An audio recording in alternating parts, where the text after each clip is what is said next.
welcome to the Good HIE podcast, where this week we're all natural. See something you like? Yeah. Priest, I'm right here! Okay, this week we have normal podcast members that are hanging out with us. We have a non-pencil. I drank a bottle of whiskey yesterday. We have Chap Penguin Lips. Yo. Enigmatic Otaku. I also drank whiskey, but I mixed it with Coke. Milk. What's up? Ravage is chilling out with us. Yes. And then, of course, from our actual table, we see Toaster has returned to us. And I'm not seeing us live at all. Let's take a step back here for a second. I'm reading everything rolling. I am as well. I just am trying to make sure. Yeah, No, we're Are we good. having technical difficulties? Because it wouldn't be this podcast without technical difficulties, guys. Let's be No. clear. I'm reading everything No. clean. Oh, yeah, no, we are going. Yeah, I'm just looking like refresh an it. idiot because I needed to refresh my Twitch. So did I. Jesus. I had Okay. to refresh it as well. Okay, so Priest, do you want to welcome and introduce our guest Yes. Now that I know we're actually rolling, let's continue with the actual show. This week, we have a wonderful guest with us. We have NaturalBornDerpy. Derpy, thank you for coming on, hanging out with us. Oh, it's a pleasure at the moment. We'll see how it goes, I guess. now? That's good, well. Well, if for anyone who's tuning in for the first time, first of all, thanks for hanging out with us this week. The way we handle this podcast is we have a massive number of questions that are out in the Good HIE list out on Fin Fiction. If you want to ask us a question that you would like to ask NaturalBornDerpy as we interview him, go ahead and add it to the end of the question podcast thread that's out on Fin Fiction, or just go ahead and dump it right here into our Twitch stream. And then one of us will find that question and then completely change the wording of it so that way it sounds exactly the way you intended it, and then re-ask it in our own words. And a simple reminder, you're welcome to ask all of us questions, but if you repeatedly ask questions over and over again to one of the podcast members, that is not what we want to be doing. This is about our guests, not about. And most of all, if you start asking horrifying questions about our personal lives, I'm probably going to eat you, and not in the fun way. So, and one other thing, I will be leaving an hour into this podcast, so enjoy me while you have me. Let us move on. So we got an hour until this podcast turns to trash. So let's get right into it. Hey, drinking. Oh, yes, of course. And this week, we're going to drink whenever we say the word sombra. Sombra. All right. Now let's start with some questions from Redshirt42, who's got the first post on the thread out on FinFiction. His first question is, what's your secret, Derpy, behind constantly writing stories that earn hundreds of upvotes, other than actually, having talent? Well, I wouldn't say I actually have talent, more of just maybe luck and just a lot of testing. When I first started on the site, not a lot of my stories got all that noticed. It was honestly maybe a year or a year and a half before I even got anything featured. Might have had to do with switching from dark to more lighter stuff, but I really don't know the formula to getting hundreds and hundreds of upvotes. The most I could say is I think images help, even just simple ones. And maybe even just simpler titles. Some of my first titles were just very vague, and you kind of had to read the story to kind of know what was going on. And then I kind of started more simple ones. Like I have like 4 or 5 stories where just Celestia does really dumb things. So I called it just the Celestia Does a Thing series. And all it is Celestia goes to the moon, or Celestia becomes a villain, and it's just straight and to the point. And I think people can kind of just look at that and know if they want to read it or not. So no packs with Sombra? Drink. Oh, well, okay, I just took a sip. I'll take another sip. Oh, yeah, you see, it's going to happen that way. It's been worse, but this is still going to be that kind of a way. Don't hurt yourself. That's all we ask. As long as we don't start talking about the Sombra, arc in Overwatch, Drink then we're going to really have some trouble. Who did we say sponsored us again? Was it Jack Daniels who sponsors us? No, we're sponsored by Natty Ice because we hate ourselves that much. All right, I this thought is we were fun. sponsored by Dole Apples. All right, the What? next question we have is from Redshirt42 as well. Did you get the chance to take a look at the questions from Vylon? Are you prepared? I did. I have a few notes on those. I wasn't. Those ones kind of gave me pause. I'm just kind of curious. Like, what's the right answer? Is there a right answer? No, never. There's No. never a right answer. Trust me. Okay. No. Like Vylon just loves to troll people that come onto the podcast. That with this sort of open forum discussion, kind of town hallish type interview thing. Oh my god, I made an election reference. You of course have trolls that you have to sort through in every podcast and stuff like that. Like for example, next we have questions from Bendy, and oh my god, let's just start drinking because this is going to get ridiculous. Yeah, and be aware, when we talk about our trolls, most of our trolls are devoted and actually really like us, and they really like our guests too, but this is just how they have fun. And we know that, and we love them, sort of. Anyway. All right, the first question from Bendy is, if you were mutated and your penis became a huge number of tentacle penises, would you use your newfound mass of tentacle penises to fuck Queen Chrysalis in all of her holes at once? What? I get it. Come on. You guys Well, never I reached out. understand what the question is. Derpy, what are your comments on this? Well, I'll first off, I'll say I'm glad we're getting to more serious discussion questions. I was worried. I was worried for a moment. But to answer the question is yes. Yes, I would indeed use my new tentacle penises to fuck Queen Chrysalis in all of her holes. Which is difficult because she has quite a few holes in her legs and whatnot. To add to this, I would probably use my extra tentacle penises to hold her children to watch as I repeatedly fuck her queen. And if I had enough. That is wholly uncalled for. Why are And you using my puns? Damn it. Also, Derpy, and during, would you have one of your tentacles caress her cheek as you do all this? No. I'd have one of my tentacle penis pushing boxes of popcorn towards her children to enjoy. I like you. You can stay. Oh man, I like you. Oh, yay.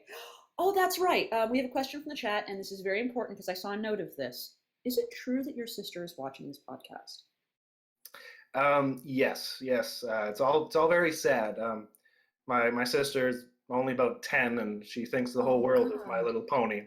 And and this morning, before I left to do the podcast, she said, I love you, and please don't ruin ponies for me. Oh no. I know. We just did that on the first question. What have we done? Oh my god. We have corrupted an innocent. No. My sister's 31. No, thank God. Good job. I'm sorry, I knew that and I couldn't contain myself. I haven't had whiplash like that since I saw the movie Whiplash. None of us would have looked good in orange anyway. Speak for yourself. All right, let's go to question number 2. Would it be heresy to think Princess Celestia needs a smaller butt? Yes, it would. I believe that every pony's butts is perfect, and it shouldn't be tampered with. Every butt is just like a special, unique snowflake. So why would you want to ruin that, honestly? Very fair answer. If you were the main general, or say, Zap Brannigan, of the Democratic Order of Planets, the dupe, would you make first contact with Equestria as the ambassador of humanity and all the dupe alien races? What is this question? It's all Futurama. I get it's Futurama. Would you be the ambassador of the United Group of Planets to Equestria, in short? Yes, I guess I would. To try and what is this? To figure out who has the best butt? Is that what's going on? Mm-hmm. Yeah. Would you declare Celestia supreme butt after you did that, and then bang her? Well, but knowing Zap Brannigan, would he be okay with calling someone else's butt better than his own? That's a good question, actually. I don't think he would. Would it cause You- the Great Butt War of Equestria? You're gonna share some champagne with Celestia? Really? No one else but me No, got that I reference. got the reference. I didn't want to I didn't want to enable you. I guess we've descended that far already. Either way, well played and good job on your knowledge of Futurama. I salute you. Okay. Do you think crack shipping isn't crack enough? I really don't know much about crack shipping. The only crack shipping I haven't seen yet is perhaps getting any of the drugged out characters from Breaking Bad, perhaps mingling with some ponies. I have but only- read a Breaking Bad crossover, so it exists. Oh, I'm missing out then. I'll send it to you, don't Apparently- worry. Clearly, there isn't any Wakfu X crossovers, though. Oh, man. God. All right, let's go. Let's go to the next question. Would Princess Celestia suck the fat out of a pony who somehow managed to get a bigger butt than her? Yeah, she definitely would. She wouldn't tolerate any butt being bigger than her own. But I think she'd be rather sneaky about it. I think she'd first have to scout out across the land to find the biggest, fattiest, most buttiest butt there is before trying to lay claim to it. And she wouldn't demand it either. I think she'd probably send them to maybe a free buffet or something to try and get a bigger butt. And then once it's at its maximum velocity, no, but once it's at its biggest, I can kind of imagine her perhaps hovering over the poor pony with perhaps one of those bendable swirly straws and just sucking it out. And then once it's at its maximum. You just described Celestia the butt farmer. I want to see this story. Celestia's butt farmer. I don't know these things exist. Oh man. Okay. How about this next one from Bendy? Could Princess Celestia defeat all of her foes just by sitting on them with her big fat butt? Yes, easily. I think that's a very simple question. I think once she sits on them, they just would automatically disappear, and you'd never hear from them again. All right. And then I'll reword the final question a little bit from Bendy. Is Fuda gay? Oh man. A little? What if it's a feminine? It's in the gray gay area. What if it's a feminine dick? How does a dick get a feminine? You'll know it when you see it. Very delicately. Very delicately. If it's a very delicate dick that doesn't get shoved. It's regularly lotioned and pampered. It buys you flowers and chocolates. It's got a bow on it. Yes, it's got a little happy face drawn on it. Okay, we're moving on. Does the dick bleed? God. All right, now you got questions from Snuffy. And these are actually a little more serious questions. Question number 1. You seem to prefer to write comedy and horror stories. What draws you to those genres and why? I've always been into dark stories. That's generally what I started on the website with, was just like a handful of really, really dark and depressing ones. I'm not sure why the subject interests me so much. It's just, I guess, because my life isn't really dark and depressing. It's kind of fun to think on the other side and think about the underbelly of what normal life really is. Comedy, I honestly came to the site never expecting to write comedy. I was the plan was to write one giant story and reap all the rewards, and then never write fan fiction again. But then nobody read that story, and I felt like writing some more. Even my first few comedies bombed pretty hard, and I ended up deleting them. Yeah, I'm not really sure why they've been working out a little better. I guess I'm making them more dialogue heavy, more kind of banter back and forth, which I guess is just naturally how I am is just very, sarcastic, and I like to riff on things. So I guess it's more just how I. Okay, so you said that you like to write dark stories. Yep. Would you like write something about like a foal getting beat or something? That's just me. No. Well, only if it had a point. That's the thing. There's dark. There's kind of like, oh, I can watch some Saw and Hostel movie, and it's dark and it's gross, but there's really no point to it. I need my dark stories to actually still have a point. I guess yeah, there probably is a story out there where a fowl's getting beaten. You're like, well, that's right. That makes sense. But I certainly couldn't think of one right now. What Are you pronouncing it? Are you pronouncing it foul? Am I? He is. I have a very non-aggressive question. I hear tell you're Canadian. Is this true? Sorry, what? Are you Canadian? I hear tell you're Canadian. Oh yes, I am very, very Canadian and half American. I have to ask then, because I'm going to be stereotypical here. Please excuse the heavy breathing. Who's your hockey team?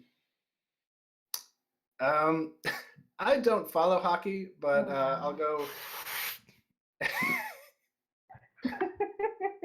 Go on. I'll go No, with Big Jets. Winnipeg. And Okay, no, we get along. We get along. If you like the Winnipeg Jets, we're good. We're good. Is Okay. he still allowed to stay, Pencil? Yeah, he's not a Vancouver Canucks fan. He's fine. The Good HAE podcast officially endorses the San Jose Sharks. Thank you. Anyway, I'm sorry. I'll stop. Should have I was got the curious. Stanley Cup. Shush. What a Let's shame. continue. Oh, God. All I right. would have had to kill you if you did. Let us move on, please. All right. Question number 2 then. What is your favorite character to use in comedy or horror in most of your stories? They'd probably be the same. I really like just using the straighter the character, the better, which usually means like Twilight or Applejack for more of the serious stories, because I believe they'll keep more of a level head in more darker situations, and they won't react. They'll react in ways that are more similar to their character. Like you can't really have Pinkie Pie, coming across a murder scene and then not trying to make a joke out of it or something.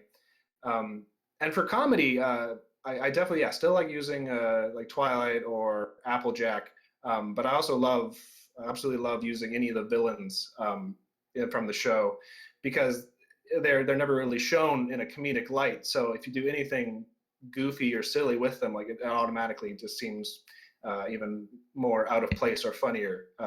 Like Umbra. Also the princesses too, because they're shown so very official. So when you start to break that down, you automatically have something kind of funny. I think that's a really astute kind of analysis on not only just in general what kind of makes horror story characters work, the fact that the character's kind of on rails and very serious and very analytical, but also in terms of comedy, people just eat up villains and princesses because it's funny and it's If you had a a little favorite- easier to write. If you had a favorite, what would that be? Sorry to interrupt. If I had a favorite, what? I think he means a favorite villain. Yes, who would your favorite villain be? Yeah. Okay, yeah, it would be Sombra. Drink. Hey. Sombra, yay! Oh, that's a second Drink damn again. it. Good job, Praise. I'm Oh bad. man, I'm getting really drunk on this black cherry soda. God. Dr. Sombrero. Alrighty. Oops. My cat. Next is kind of an opinionated question. There's definitely no right or wrong here.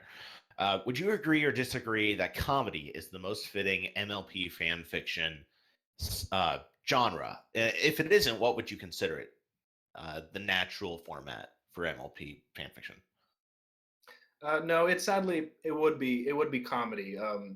As I've noticed, most of my comedy stories doing far better than the others. It's what people want to see or read when they want to think about their favorite pony characters, because it is very similar to the show. I mean, you kind of just want more of the show. You want it in a written version, and I think it's closest to it. It'd be like if you were writing fan fiction for X-Files and you wrote a comedy on that, and it had no horror or sci-fi elements, you wouldn't really like it as much. They'd have to kind of convince you more that what they're doing is right. Not to say that there hasn't been a lot of good dramatic stories, because there has been.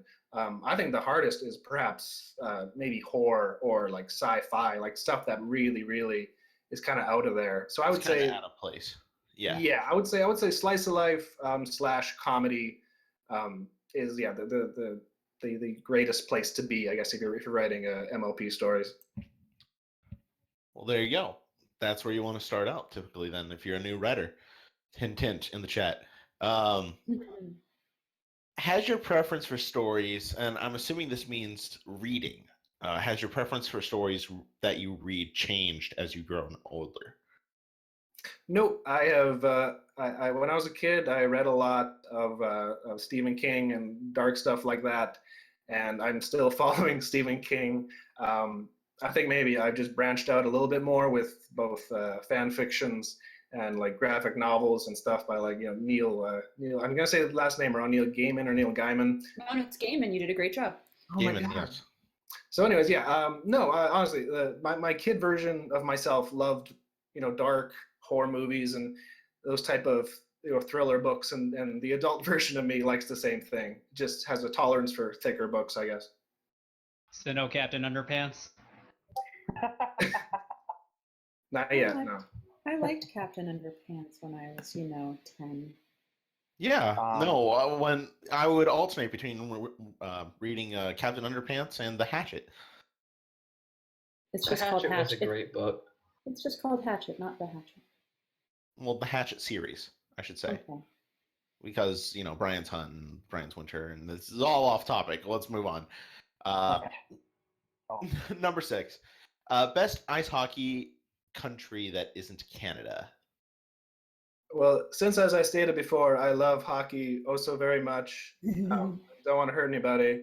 I'm gonna go with Russia, because I think a lot of the times in those big cups is usually down to Canada or USA versus Russia.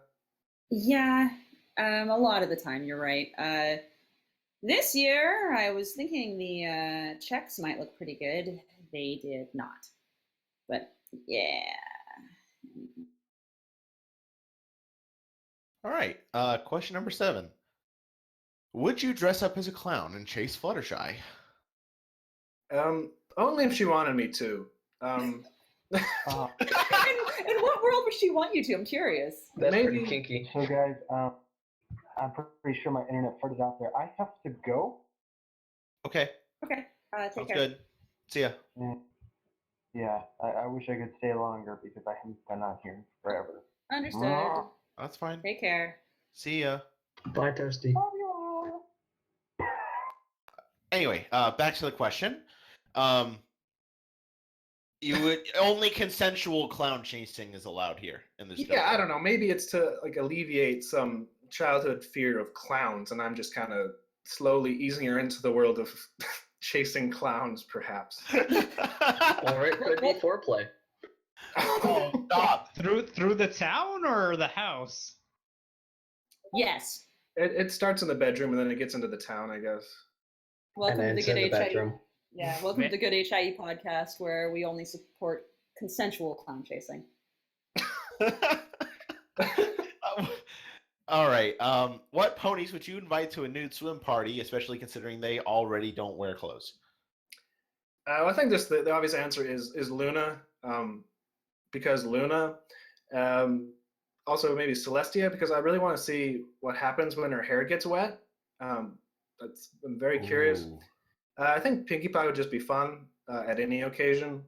I think it'd be cute for Fluttershy to show up because she'd probably wear water wings, and that sounds adorable. Maybe Rarity, I would invite her, but then she'd wear a swimsuit, so we'd have to kick her out because it's a nude swimsuit thing. Yes. Derpy, let me tell you what happens when Celestia gets in the water. Her hair frizzes out because it turns out her hair is actually an illusion. She's actually bald. Well, You're ruining things for me. did you write this story? Because now you No. have to. Well, damn it. Yay! Forcing Enigma to write things for a change, unlike what he does to us all the time. Alrighty, moving to Anyway. the next question. You're in a public shower when Soren and Brainburn comes in and starts checking you out.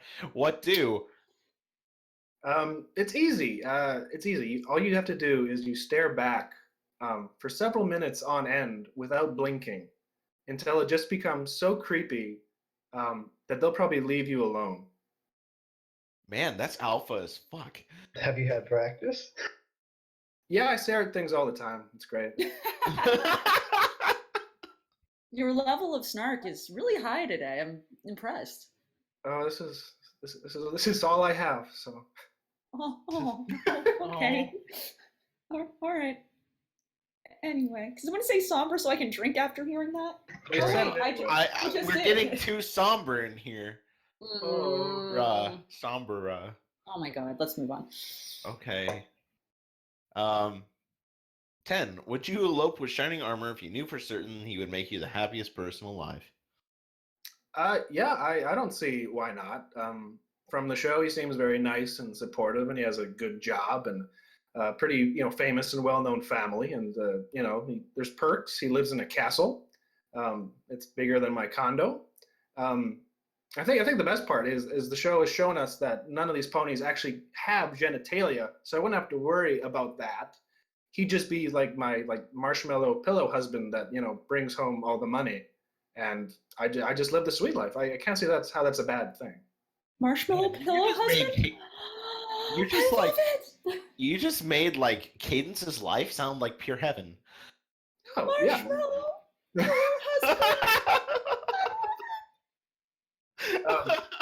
Somebody quickly get her a pillow, husbando.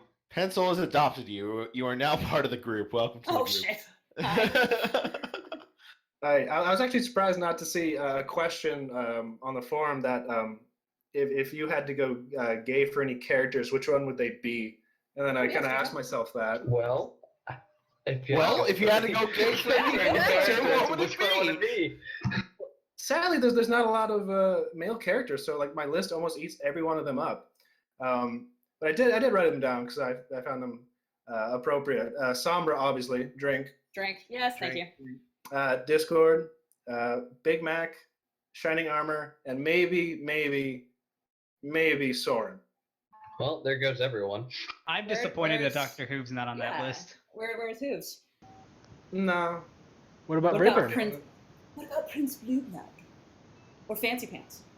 Bulk biceps. But what about Brayburn? Everybody's gay for Brayburn. Well, Keeper and that's the Burger. point. I didn't say it. So, Ooh. could I ask you that question though? Which one? Yeah.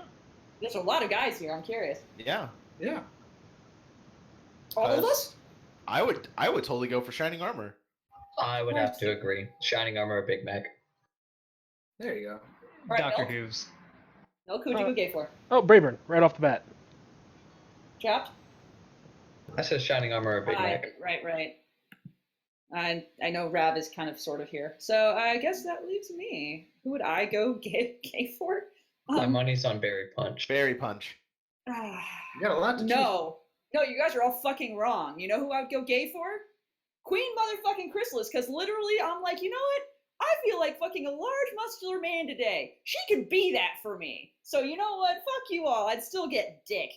Also, you could say to yourself, I'm feeling peckish for some cheese. So, Yeah. There you go. Also, yeah. Had can and she's made of cheese. So, dude, yeah, I totally go gay for Queen Chrysalis because she could still have a dick. So there you go. Or just date a unicorn.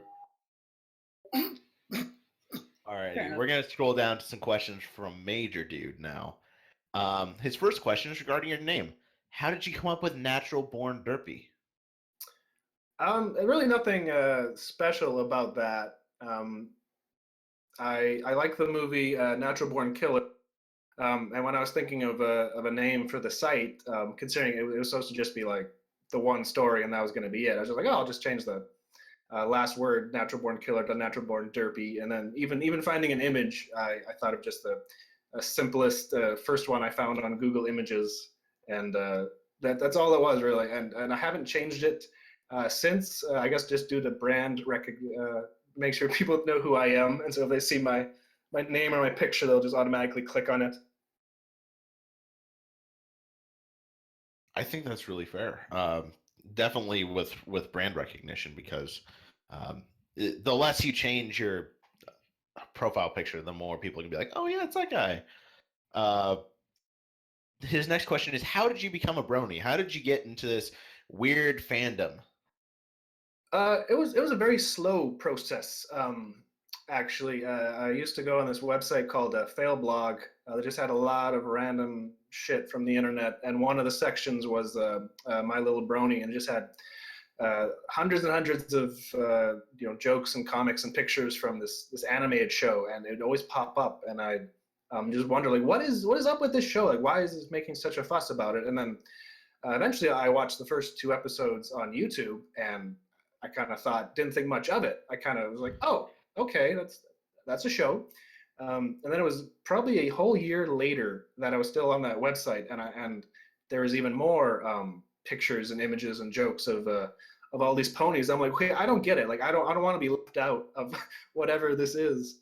So again, I went to YouTube and watched the first 2 episodes, and again, it was like, okay, it's fine. It's it's still a kids show.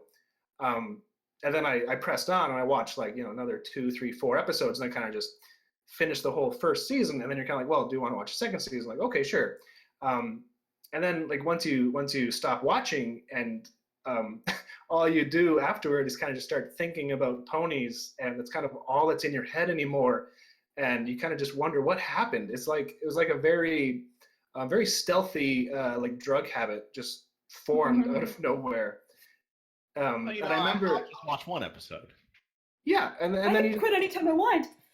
you just keep popping them, and I'll just write a fan fiction. It'll be fine. oh, that was the worst. Pony addiction is a serious disease, you guys.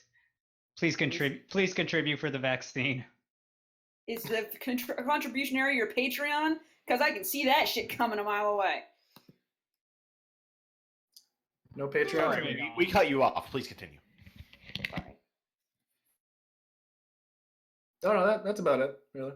Oh, I'm stuck here forever now. It sucks. oh, okay. Alrighty then. Let's see. The next question is, if one of your stories is going to get published and released as a novel someday, like say on Lulu, like it's getting really popular now, which of your pony stories would you have it be? It would be hands down. Here we go. Sombra the Highly Unmotivated. Drink. Oh God. Simply, it's a very weird story. First off, it blends everything I like to write about. It's dark. It's has humor. It has heart, or at least in my opinion, it does. It has some like little action things. It has people dying. It has some gore. Has cute moments. Has really sad moments. And it really was a story that wasn't supposed to be. It started off as just a one-shot of a very stupid idea of like, what if Sombra slept on your couch? And I wrote the 1 chapter, and that was it. And then people said like, oh, you should add to it. And I said, oh, sure, I'll add 3 or 4 more chapters. And then after that, it's kind of like, well, I still want to write more. I had no idea where it was going to go. It turned out to go all dark and downhill. But at the end of the day, it still kind of tied everything, in my opinion, a nice little bow, and people seem to enjoy it. So yeah, that would be what I would want as a physical text, or something permanent that represents my limited skills as an author, I guess. If you haven't read it, it's one of the best picks on the site. And who's the main character in that again? Steve. Steve. Any other main characters? Yeah, Luna was in there. Sombra and a reverse main 6, basically. Thank you. Yay! There we go. Drinking time. Yeah, that's the All right. idea. I have to go have dinner with my parents after this, so I'm ready. Oh Fun boy. times. Yeah. Let's see. You were forced to punch me, and I'm assuming in this case, as I'm reading the question, it's actually referring to me, in the face. How powerful is that punch? And if you say you don't want to punch me, I assume you're going to kick me in the jimmy instead. Kick me in the jimmy. Can we pause to acknowledge that that was a thing that we just witnessed? Kick me in the gym. Everyone Yeah. know what a Jimmy is? Okay, we can move on. I had to acknowledge that somebody in this fucking podcast was afraid of the word penis, dick, wang, any of those. Meat rod. The Nads. Yeah, Beef curtains. mutton dagger. Anyway, how hard would you punch me? I'd give you a love tap. It would be so slow and so delicate. You'd start just becoming curious about what's actually coming onto you. So you'd, instead of trying to fight me, you'd run away with very mixed feelings. Oh So, no, he In a wouldn't. sentence, He's like I'd that. win anyways. No, he wouldn't run. He's like that. You just have to Oh, work harder. crap! Oh no! Yeah, he'd be into that. Dude. The next and final question for Major Dude is, do you hate Spike? I don't, but I definitely don't like Spike all that much. Okay. I've used him in stories as kind of a sounding board for Twilight, and if she needs somebody to kind of talk against, then sure, he's fine. But I've never ever considered a Spike centric story. I would be surprised if I do. Sorry.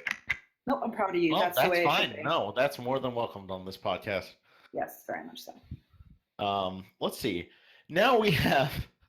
Okay, I had to smile when this happened because I did too. I was screening.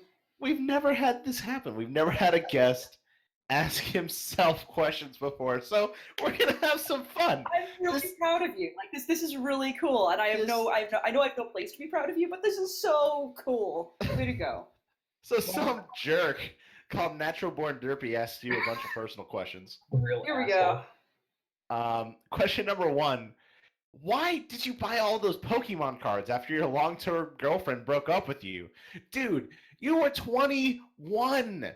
You were trying to return to a simpler time before adult responsibilities cast a long, dark shadow on your world. Is that why you watch MLP? What happened? That's basically it. Yeah, my girlfriend broke up with me, and then I think I ordered like 4 cases of those Pokemon cards off eBay. Faces? Cases. Oh, shit. And then I tried to organize them and realized they're still missing. And then like a month later, I'm like, what am I doing? Like this is something that never ends, and it costs so much money. But I guess you want to feel like a kid again after being hurt so bad. I'm not sure if that's why that's why I watched the show, but maybe it is. I'm not sure. Jesus, man, you tried to collect them all when there's probably like a shit ton that you never saw before since you were a kid of Pokemon. Oh, that was the worst part. Is yeah, as a kid, I did collect all like 151 of the original cards, and then grew up and stuff, and then when I came back to it, it's like, oh, there's 32 more sets, and another one comes out every 3 months, and they all cost $80. So yeah, have fun trying to collect that. So I was like, no, I gotta put on the pants and go to work and build up that savings account, I guess. Follow-up question. Do you play Pokemon Go? No, Ooh. I Proud of tried you. to put it on my phone, but I'm technologically retarded and wasn't able to, and I don't like walking, so that was a double negative. So no. Oh, man. Okay. Let's see. Question number 2. You keep saying you're from Canada. It's getting old, bro. Do you think you're somehow better than the rest of us just because you live in Canada? Like, I get that it's pretty shitty in America right now, but we have eagles. No, he's better than all of us. And if I may, because I'm going to be selfish, I'm going to tell you why. Because recently, since America's having such a hard time, there was a hashtag that was started on Twitter. And usually I don't give a shit, but it's just the funniest thing I've ever seen. And the hashtag was "Tell America It's Great." And it was centered entirely around Canadians making tweets about what they think is great about America and reassuring us that even though our election is hard times, that we're still awesome, which is the most fucking Canadian thing I've ever seen. I checked it out expecting snark. No, it was just full of genuine compliments. I don't know what to do with this shit. So anyway, continue. Yeah, don't try to out Canada Canadian, I guess. I don't know why. I guess I think after I posted my first story, I didn't have any a slogan above your name. It just kind of was NaturalBornDerpy, nothing. And I was trying to think of something fitting, so I'll just be a nice, polite Canadian. And then some people I think commented like, oh, you're from Canada. So it kind of just became like a stick or a trademark, I guess. Even though I'd like to say I am very nice and polite in real life. Maybe not more so than others, but enough that you'll think I'm a nice guy. Yeah, maybe it's getting old. I don't know. Huh. Do you typically go to say like pony conventions and stuff? You say I'm following on that because you said you're a nice guy in real life. So where's our proof? Oh shit, I don't know. The plot thickens. I see how it is. No, for all we know, in real life, you could be the missing left boot of somebody on the side of a highway, okay? It's true. He could actually be a dog at his computer screen. But dogs are sweet, so in which case he would really be nice. Popper. Okay. All right, number 3. Why did you never finish reading Fallout Equestria? That shit was good. Why'd you stop, man? Wait. Hold on. This is where I draw the fucking line here. Fallout Equestria is amazing. You don't put that down. What the fuck is wrong with you? No. Enigma, it's okay. Shh. We'll get you some tacos. It'll be fine. We have your sippy cup of OJ. No tacos. Burritos. No, it's taco. Okay, burritos. We get you burritos. Is that better? With horchata on the side. Okay, horchata's on the side. We'll do that, okay? Okay, all right. So, Fallout Equestria, why? I think I must have read about at least half of it, and I was blown away. It was one of those stories you hear about, and you're like, oh, you hear it's amazing, and you hear it's like the best of the best, and you kind of go in skeptical. But by like the 3rd chapter, I was like, okay, this shit really is the best of the best. And I probably did read about half of it, and I think I just got burnt out, not because it wasn't good, but maybe I think I was just getting so like bummed out when characters would come and go and everything. I think even a little bit was like I think I was becoming jealous of just how damn good it was. That kind of was like why am I bother even writing? Why am I just not reading better stories than I can produce? And also, I could also blame my editor a bit because at the time, I think he showed me another really, really long story called Worm, which is a web serial about superheroes, which is 1.7 million words. And then I started on that, and I still haven't finished that one either. So I'm just a terrible, terrible person. Go finish it. If that makes you a terrible person, I totally understand. I'm only halfway through Background Pony, and that's a cardinal sin, I suppose, on this website. Never read it. ... All right. Well, okay. We're just trying to make people feel better and stuff, Carrier. I get it. Not even here. All right. Question number 4. Is it true that Alara J. Rogers follows you? If Alara J. Rogers follows you, you'll finally retire from writing. I say that as a joke, but you never know. I know her. Hopefully, you guys know who she is because she's very, very talented with her Discord stories. Yeah, I think her thing is that she doesn't follow anybody because she just doesn't. And I think after she favorited like a half dozen of my stories, I think I just started pestering her, being like, when am I going to get a follow? I really think you should. It's weird because she when I had really just dark stories, a lot of Discord ones, they're a lot more serious and people didn't really check them out. She was one of the first to kind of to favorite them and to comment on them, and so as odd as it sounds, she almost became like this weird like mother figure, because I know she is an older lady, and so whenever she would start reading a new one of my stories, I kind of be like, oh wow, I got I'm pleasing mother in a way. And so I'm kind of just always trying to gain her approval, as odd as that sounds, because I think she's a far better writer than me in terms of serious Discord stories. So yeah, she's kind of the one I'm always just trying to impress, and also trying to destroy in another way. Literally your senpai. Literally your senpai. Yeah, no, it definitely sounds like Alara's your senpai. I guess so. Yeah, why not? No, I get very jealous of people that are doing better than me. That's hands down my number one sin is envy. So when I'm starting off and I see that Alara has like 400 or 500 people following her, I'd be like, well, I'm going to keep writing until I have that many. And then after I do that, I see somebody else and I'd be like, well, I got to write until I got more people than that person. I'm very envious like that, which isn't a very good trait. So who's in your crosshairs now? Penstroke? Oh God, no. Flutter Priest probably. Fuck.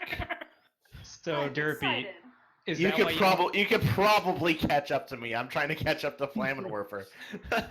So Derpy, is that why you don't read my stuff? Is it because you're jealous? Wow. Wow. Because you suck. Do you have more followers than me? No, not at all. Half the quality, half the followers. I'm getting there. Got Slowly. him. Man, zing. Okay, let's go to the next question. The next question is, dude, bro, guy, dude, whatever happened to you? Like, you used to be cool before you sold out to Pepsi. Like, what happened with Coke? Wasn't it available? Like, Mexican Coke is where it's at. We are a Coke-sponsored podcast anyway. Let's move on. Oh no, I'm drinking Coke with rum, so I'm still very much tied to the Coke company. Attaboy. Yeah, I don't know why I wrote this. Maybe this is some very, very deep things about how I sold out as a writer, and now I only want to get on the feature box, which is half true, half not. Oh boy. Hey, I'm honest. No, Yeah, no, you it's are. fair. Whereas, like, you are the polar opposite of me. You do everything Right. to alienate everybody. I do. I'm only trying to get features so I can get my free pizza. I want Sure, everyone actually- who reads anything ever of mine to die. No, we have an arrangement with Enigma that if he gets something featured, it has to be mature featured, not just non-mature featured, then he gets a pizza. So he has Top it motivation. with pineapples. With I extra will, too. Dasani. Oh no, dude, I'm totally putting pineapple on that shit. It's happening. No pineapple, no Dasani. No, Dasani needs to happen. That's the meme. Anyway. Alrighty. Now we have a metric ton of questions from Display Serve Equestria, so I'm gonna try and cut them down a little bit Some and of them are pick just and statements. choose it a looks few like. of them. Looks Yeah, like some no, of them are just statements. So. I'm gonna pick and choose a few of them. Do you believe in? Well, why not just start with the very first one, because the very first one is still. Fair. Do you like Team Fortress 2? I'll try to sum this up as best as I can. No. Yay! Okay, let's move on. Even. That actually questions. jumps down to like a ton of questions. Let's Yeah, we see. get out here early. So. What do you think of like possible in real life horror stories, ghost stories, supernatural events, unexplainableness, stuff that is totally IRL? I don't believe them at all. I had an ex-girlfriend who made me watch some of those paranormal explorer shows where they're kind of just jumping at loud noises or little specks of dust in front of the camera, and she'd believe it, but I'd sit there and I'd just be bored out of my mind and just being like, these people are making so much more money than me and are so much more famous than me, and it would just really, really irk me. That is not to say I do like supernatural as a topic and ghosts as a topic. I've written at least one ghost story before. So yeah, like you can use it however you like. Do I believe in it personally? No, not at all. So are those things you typically try to keep out of your horror stories? For the most part, unless it's like the entire story is just about supernatural or ghost. The only time I did this was when I wanted to tell a ghost story from the point of view of a ghost trying to pass on their curse. So then in that case, you have to somewhat believe in the supernatural. Right. Alrighty. In that case, let's move down. This is all Team Fortress 2 and Overwatch, Sombra. Sonic the Yeah. Hedgehog shipping.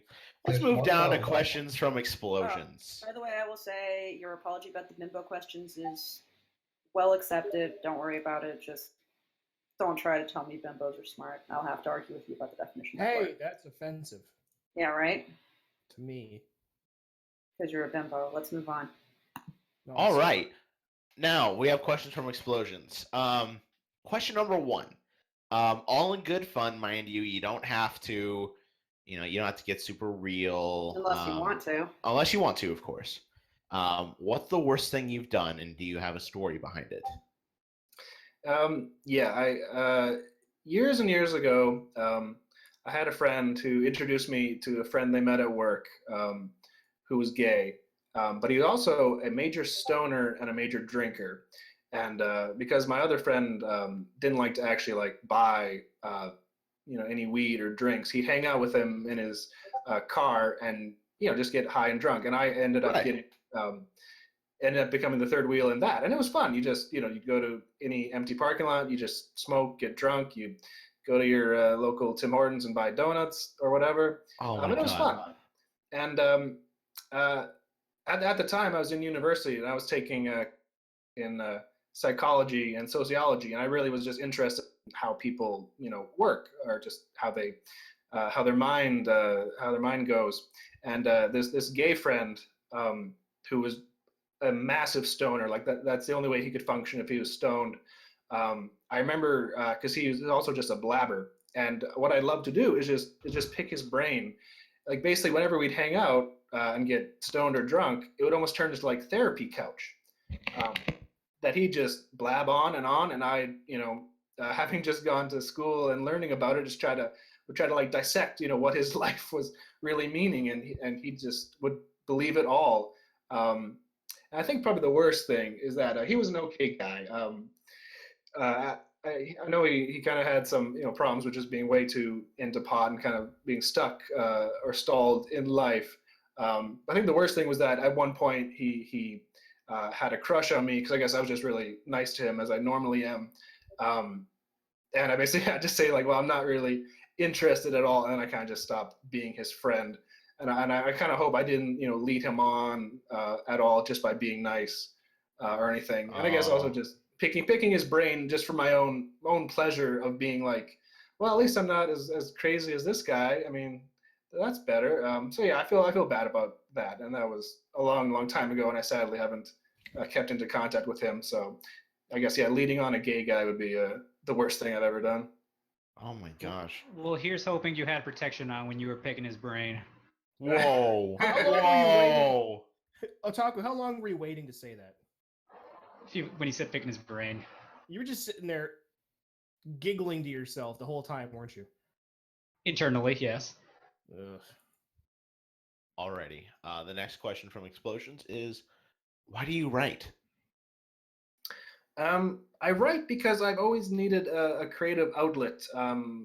Always. When I was really young, I made cheap horror films with my friends. I was really into art, and I drew a lot. And then I was in a band for 5 or 6 years, so that was another creative outlet. And then when that blew up, I was making films in university and writing scripts and thinking of original stories. So that was also a creative outlet.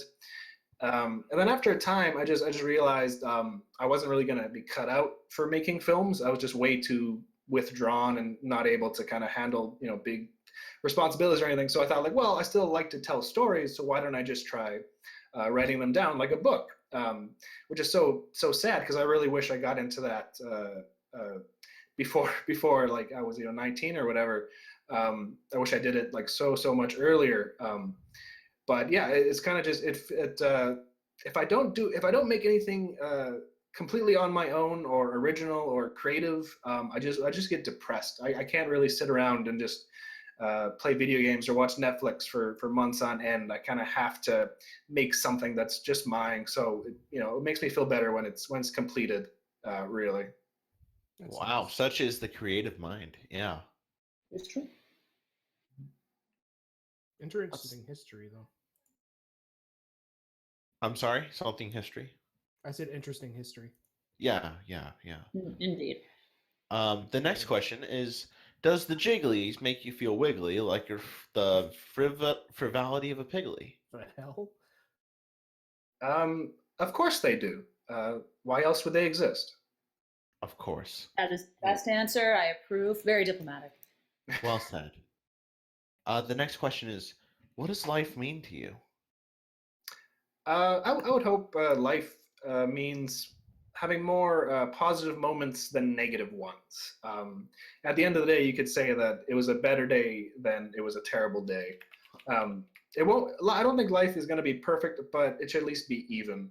And I guess in more simplistic terms, it would be not to be a dick. Just if you get up in the morning and you do your job and you come home, and if you didn't make anybody's life worse and maybe you made it a little bit better, then I think that should be enough. Hopefully I don't ruin people's day. Hopefully I kind of bring it up a notch. Is the best way. That makes me feel good. I definitely think you do, especially with the comedy. So by all means, Indeed. never sell yourself short on that. Yeah, sell yourself for lots. Be an expensive whore. Oh. All right. His fifth question is: are you happy with where you are in life? There you go. This is the interview now. This is let's see, if you're interested in the position, where do you think you are in life? Where do you see yourself in 5 years? I have no idea. No, life is fine. I think some of the biggest obstacles really in life is comparing yourself to what your childhood self thought he was going to be. Like when I was, way younger, I thought, oh, I'm going to be a rich film director or something. I'm going to be in a giant band. And then eventually you kind of realize, like, well, that only happens for, 1 in a million shot. And, can you be happy just kind of being a normal person?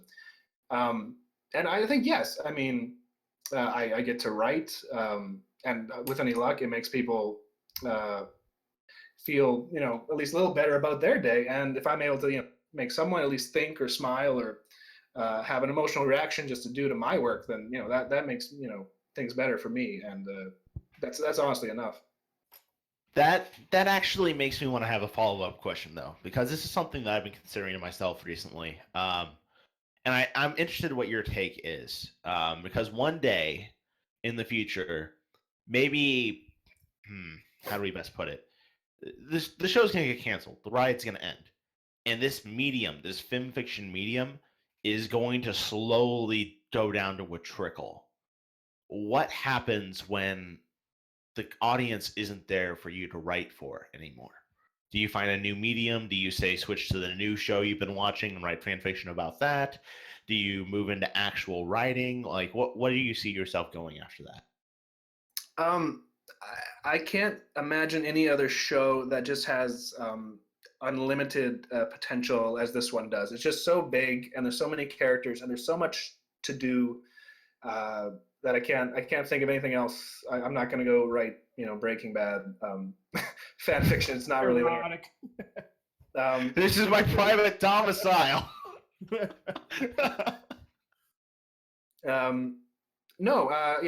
show will definitely end at some point, and I'll go back to original stories, because that's what I was writing before I got tricked into writing fan fiction and then kind of never left.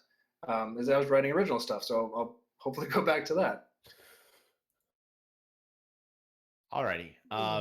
Then finally, before we move off of explosions, there is a comment from him, and I want to read it out loud. Yeah, not only to you. I wish we could share this with all the guests that we've had before, but you get the honor of receiving it.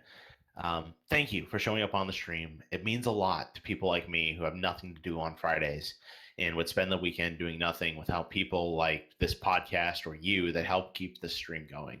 So no offense to the normal participants, but without new people, the stream would get boring. And that's all the extras he had to say. Thank you for listening and joining us. And remember, keep the world interesting, say some controversy, and crack a couple of jokes. Be happy. Oh, that's very, very nice. I'm actually quite ashamed to hear that Colden Gardez is coming up next. I kind of feel like that very, very bad opening act.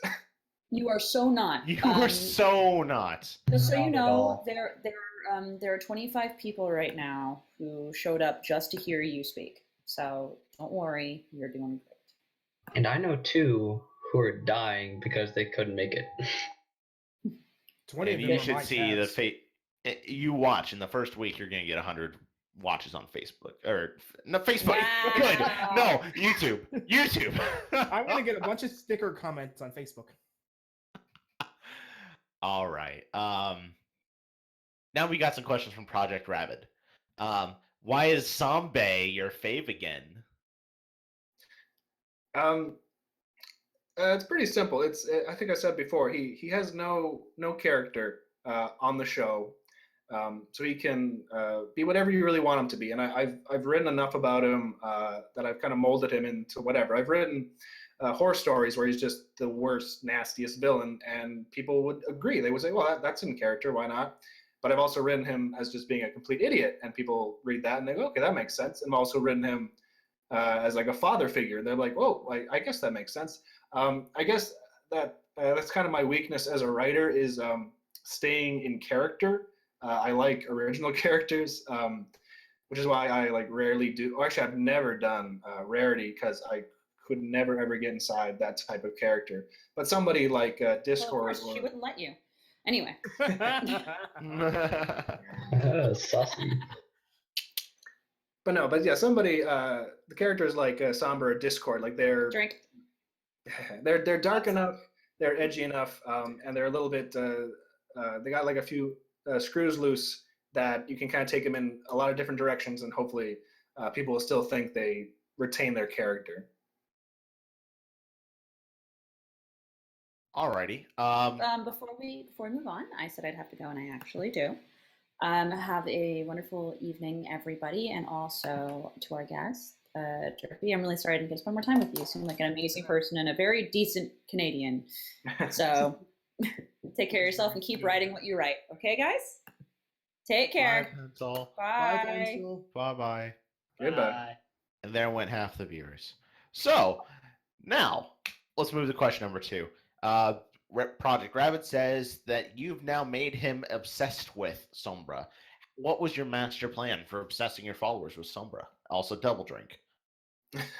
That'd probably be from the Sombra highly unmotivated story, where I basically turned him into a pet dog that a human named Steve owned.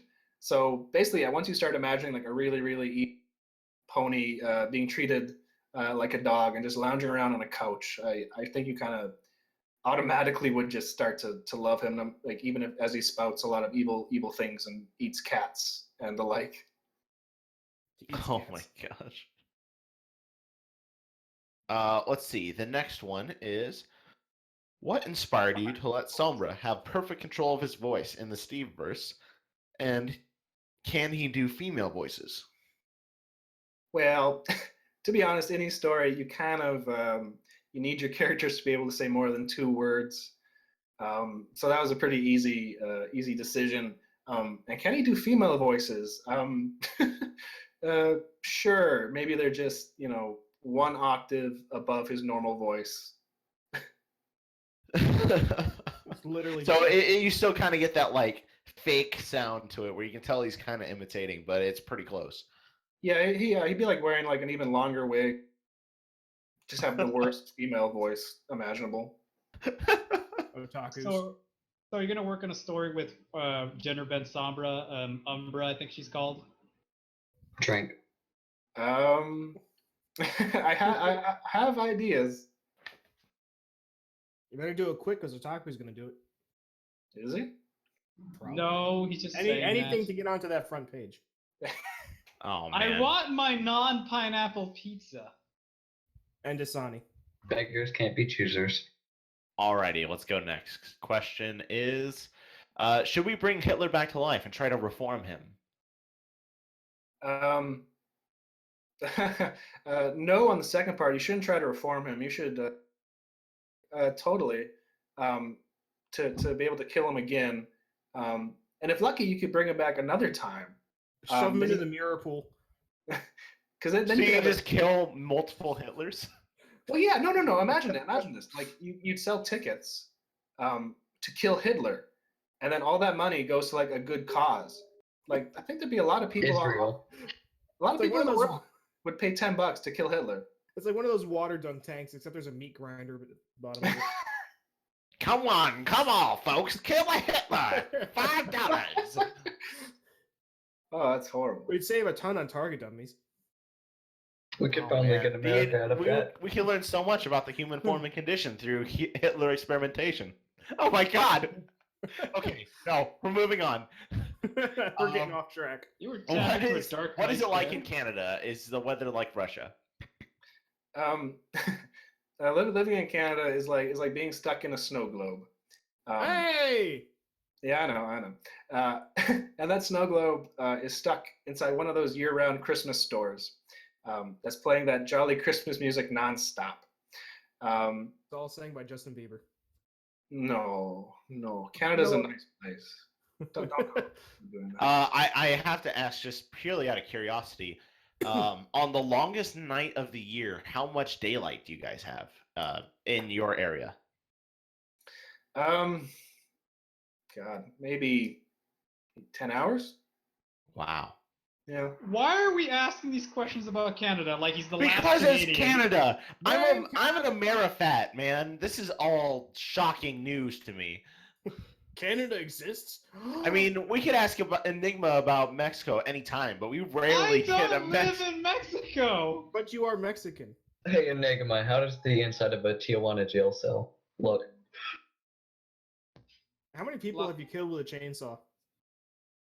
Let's see. Project Rabbit is interested if you've read any of his stories before.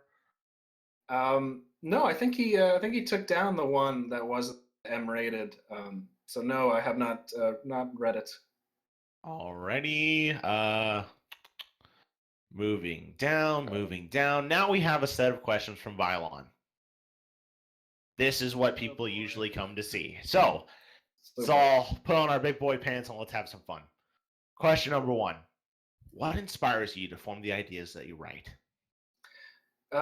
Ideas, I think, as most people would assume, just come from anywhere. You just any day, and you just ask questions to yourself, or you just ponder things. I was thinking about cats the other day and the myth that they have 9 lives, and then I just thought, like, well, maybe alicorns have 9 lives, and then that became a story, and it was just as simple as that.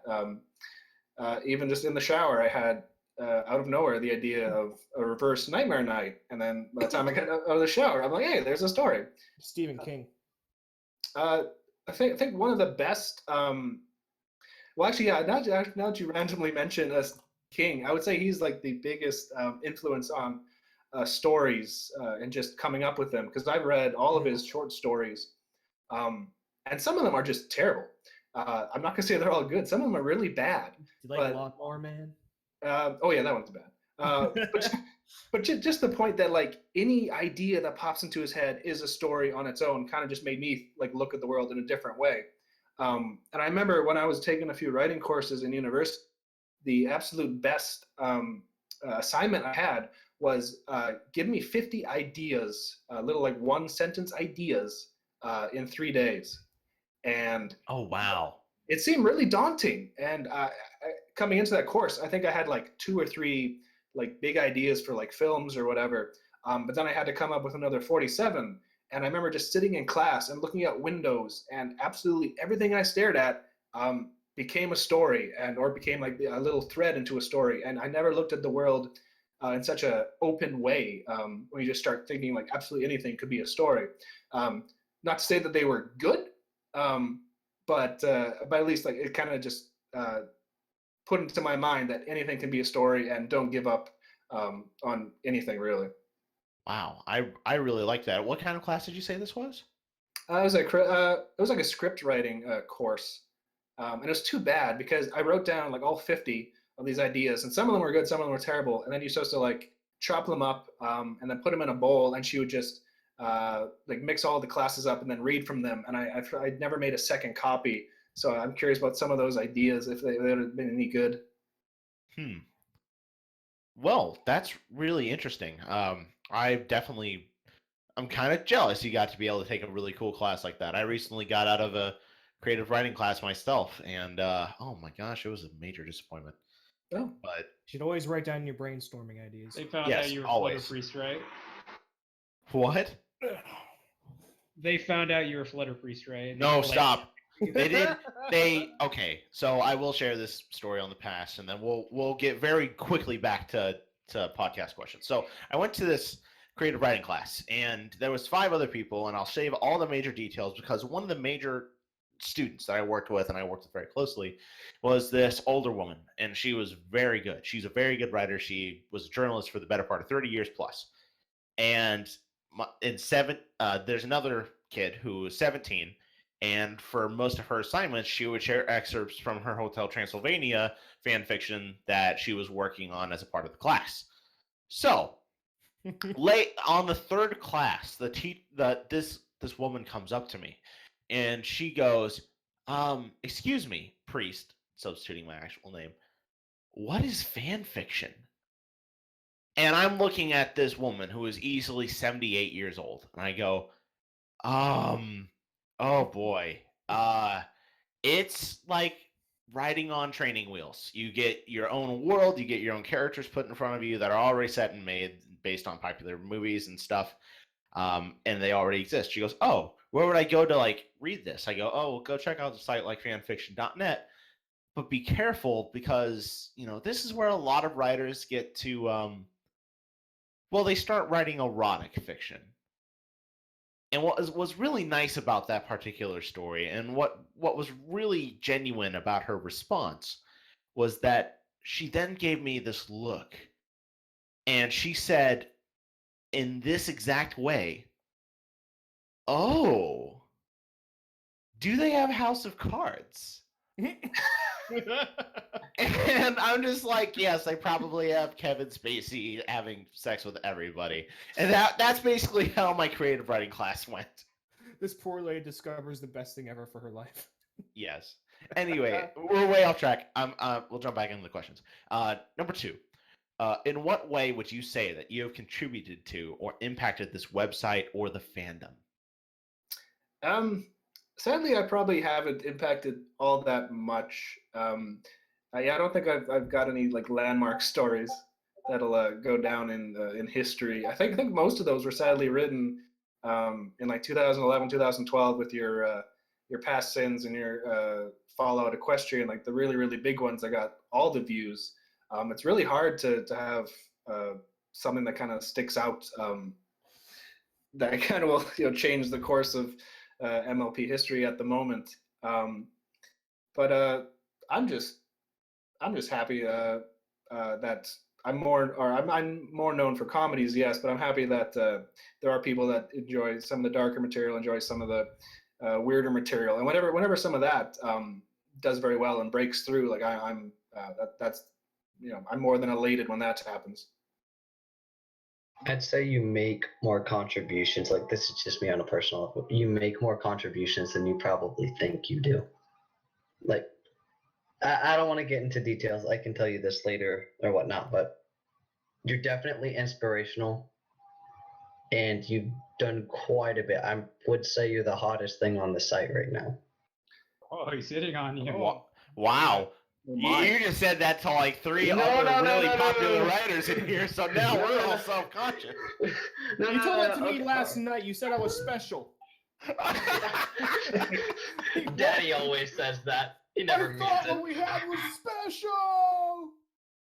But no, I mean this. Like, before you took your hiatus back in August, I'm pretty sure out of your like last 20 stories, about 18 of them hit the top spot on the featured box, and I think it was 5 of them surpassed 1,000 likes. So it's either 4 or 5 of them, and I've never seen someone do that. So, well, that would be great if I had any idea what.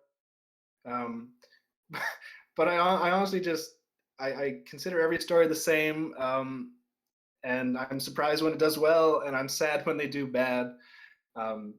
But yeah, I really have no idea what I'm doing. I'll stick to that.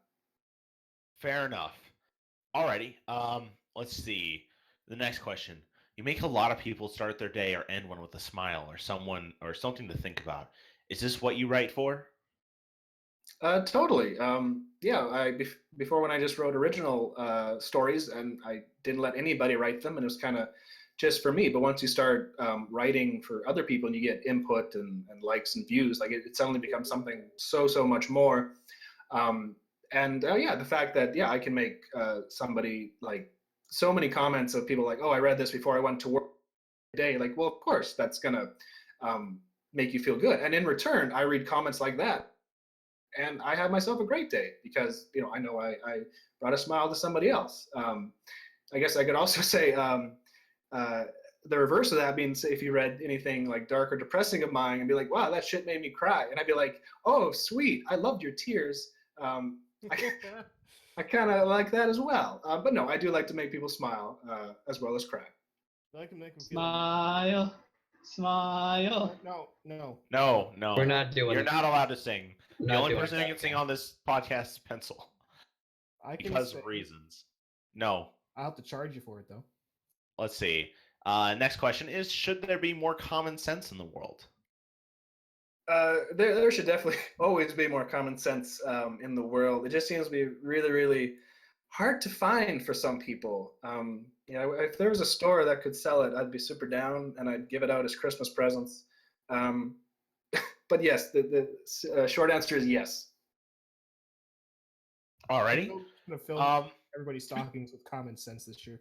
Speaking of common sense, this is where we start to get into the violent questions. What do you think of the girl who died because she tried to swallow a whole sausage? I did not know about this, but I will just say it leaves me breathless. Wow.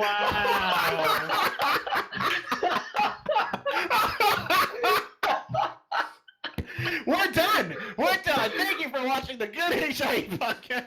No, that was okay. What about the lady who tried to use her jackhammer as the dildo? Okay, what about the lady that used her dildo as a jackhammer? Yeah, those nouns should be like replaceable. Oh man. Swap between each other.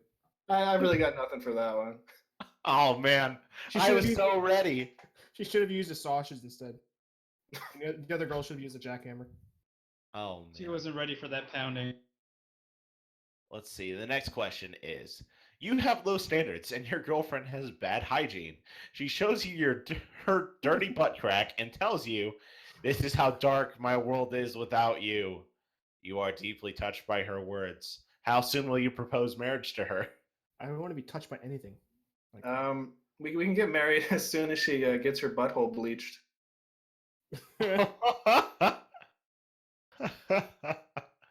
Okay. You guys are out of bleach though. She's too busy drinking it. Oh God, why? That's Violin's drink of choice. Yeah, it is. All right. It's canon. You are a mother, and you are having family time in the living room with your husband and children, looking at the closest people in your life. You realize that every single one of them had been in your vagina at least once. Does that turn you on? Yeah. Oh yeah. Totally. It's not number one.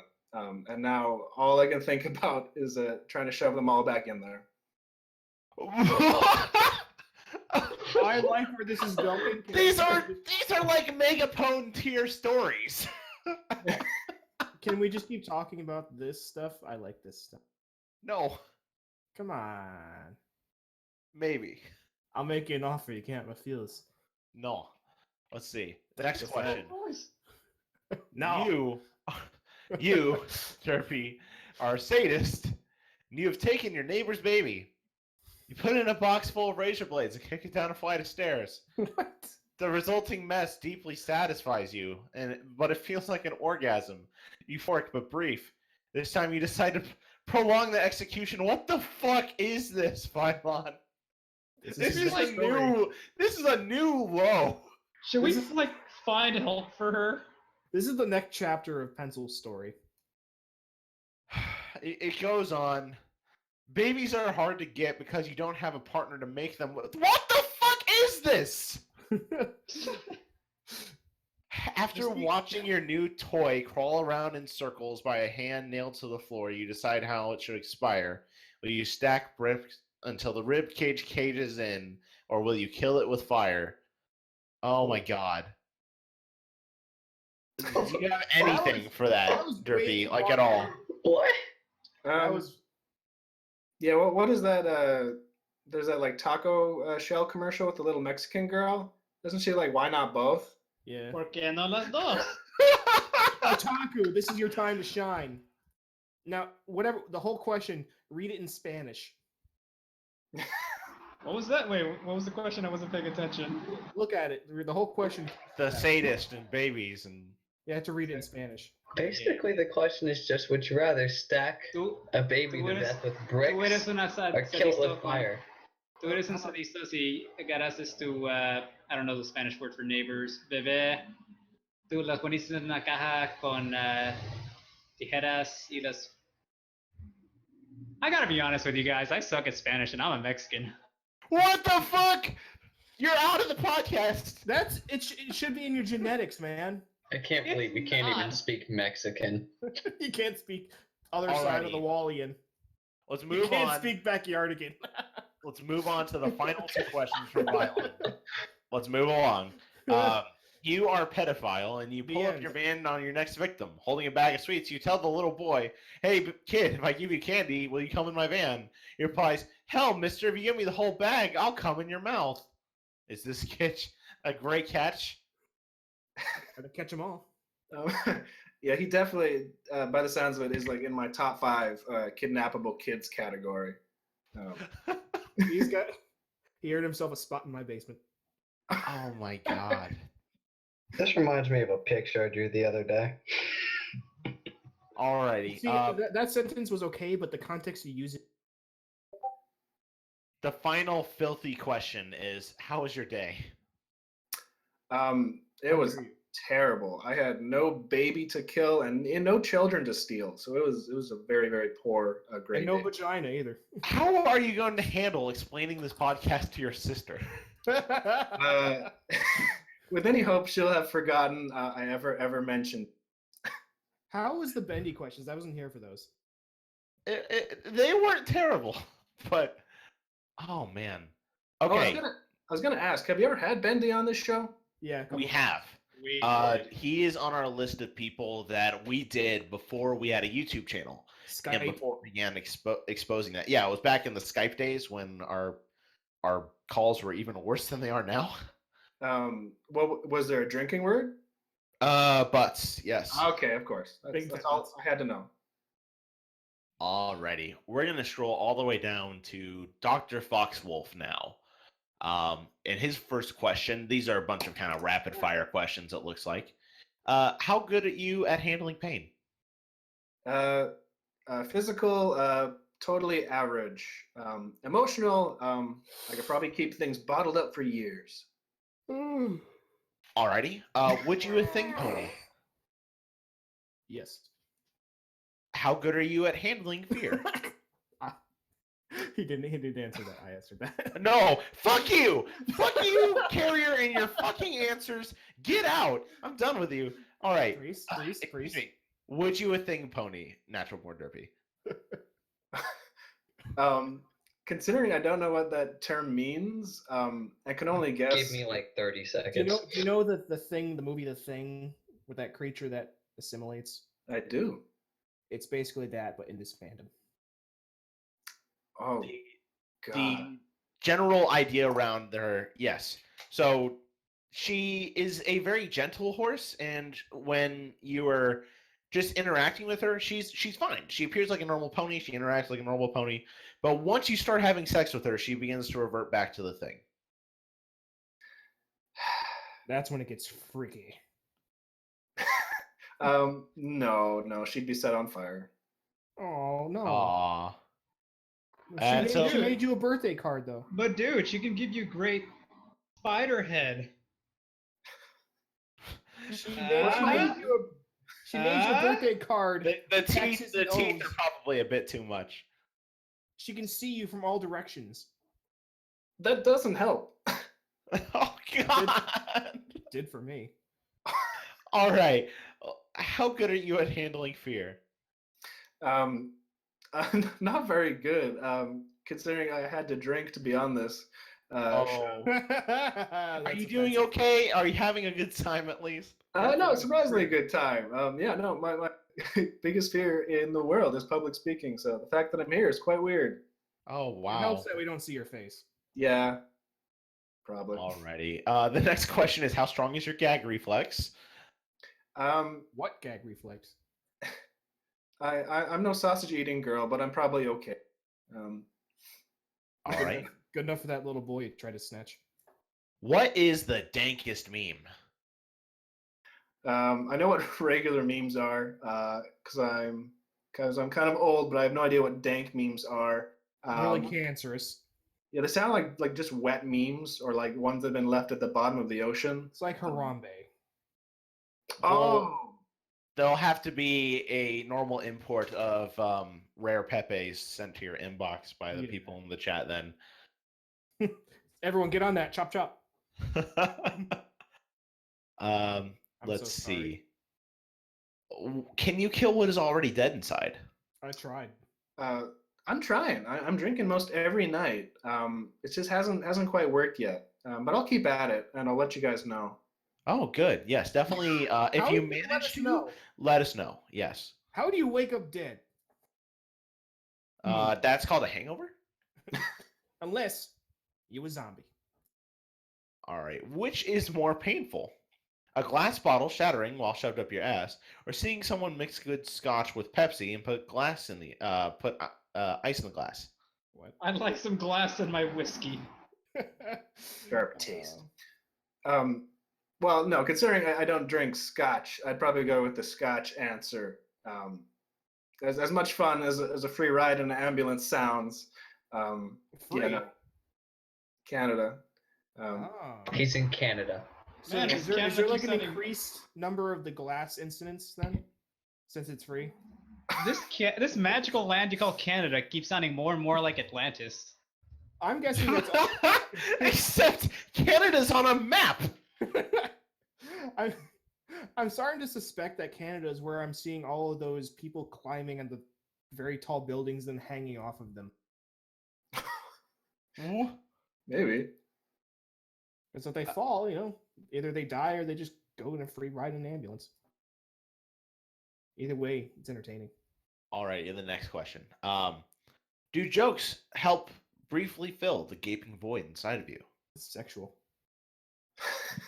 Well, of course. I mean, you don't feel sad or depressed when you're laughing. So yeah, I think I try my best to Wow. Otaku, stop it. No, I try my best just to joke as much as I can with anybody I can, and it fills a void. The void is just bottomless. Is the problem. Alrighty. The next question actually seems like a serious story question. How do you handle suspension of disbelief in stories? How far are you willing to go before it's like just straight destroyed? Things like having too low of a pain tolerance, or just making unbelievably stupid decisions shatter it? Like how much disbelief are you willing to give a question or a character? For the most part, for MLP on the show, I'm pretty laid back. I really don't judge it too harshly. If it makes me laugh, or if I feel warm and tingly as I'm watching it, it's basically done its job. What irks me sometimes is when they'll finish an episode or they'll finish a plot point with a song that somehow just changes everyone's opinion of the entire episode, and then it kind of feels like it came out of nowhere. Yes, the Spike song, actually. I skipped over that. I just could not stomach that. Yeah, that's probably my shining example is watching it and wondering how is this going to wrap up, and then there's a song, and then everyone's like, oh, I guess we agree with you now because we like the way you sing. I was so triggered during that. Yeah, that's the only time really. Oh pretty my late God. on the show. I watched that Spike song with Pencil when we watched the episode together. How And far is I she? have never seen her more genuinely angry at this show before. Was she ready to like break the television or whatever you're watching it on? Something like that. I'll have to ask her to share the story next week, but we'll move along. Please do. what is something you love seeing in stories? I'm not really sure fan fiction wise what I like seeing in stories, but just in general novels. Might sound just very stereotypical, but plot points or twists that I just don't see coming but make perfect sense. If you write a lot of stories, no matter what you're reading, you're trying to figure out the book or the story before it's done kind of telling you what the story is. So if you try to guess the ending or the twist or whatever is going to happen, and it doesn't end up being that, it ends up being something different, but totally merits it, you kind of just might look back, you might look at your ceiling and be like, well, that makes perfect sense. That caught me off guard. And I guess, yeah, just when a book like almost outthinks you or out creates your own mind, it thinks of something even better than you could possibly come up with, then it makes me want to run to the keyboard and try to write something even better than that. Right. So genuine unpredictability. Yeah. All right. Subtle foreshadowing. Oh, yeah. Alrighty, let's see. The next question is, how many fucks do you give on a day-to-day basis? That's how many kids I caught. Oh my god. This guy. We No, know that guy.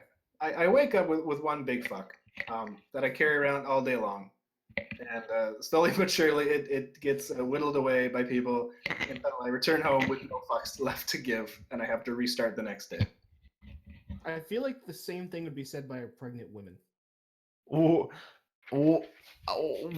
never mind. No, we're moving past that. Let's see. Do you have a moment to talk about our Lord and Savior Raptor Jesus?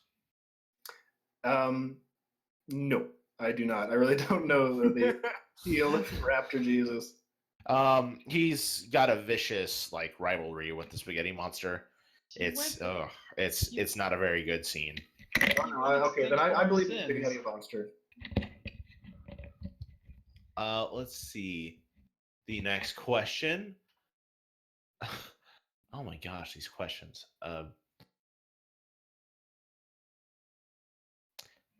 Holy shit, these questions. Okay.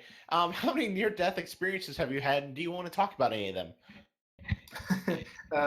None. I try my absolute best to not leave the house. I'm a very proud boy. Yeah, no, yeah. Don't call or text me, and don't try to make plans with me. I'd much rather just stay inside. You're among our kin. I guess so. Alrighty, I'm going to move down to the sane one now. He only has one question. If there was 1,000 clones of yourself, what would you do? I'd probably become very judgmental. I'm sure, but it'd be fun because you could play with yourself, like with Mario Kart or something like that. And I could totally send one of us to work while the others stay home. But then, man, I just get sick of myself. Well, first off, I try to get my 999 selves to the gym because I need to go there. I always wondered that if I were to meet myself in real, would I like myself or hate myself? It would probably be hate myself. Here's another thing. From what you said earlier, you probably get jealous of you more self. Yeah, I think I just annoy myself because I love puns. So There's 1,000 of you, and each of you took a turns with a day of work. Each one of you only had to work once every 3 years. yeah, but we'd all be eating a lot more. So we'd need more money though. I was just kind of thinking, if you got a few of your clones really, really buff, and found someone that actually liked you, and came home, you could be like, come home to this really fat version of you. It's like, okay, I'm ready. What the fuck? That's called whenever I go to Olive Garden. All the clones stand and block every window and door. Oh my god. Do you Okay. realize how traumatized this woman would be? You're in the eye of the storm now. Alrighty, we're gonna go to questions from Tony Montana. What type of stories give you the most enjoyment when you write them, and is it different from the ones that you read? I guess the most enjoyment when I feel connected to a character and you can kind of relate to that, which is a pretty, I guess, a generalized, simple answer. That's a difficult question. Any story that makes me smile or makes me laugh. Do not start singing. I can't sing. No. No, Taku. Yeah.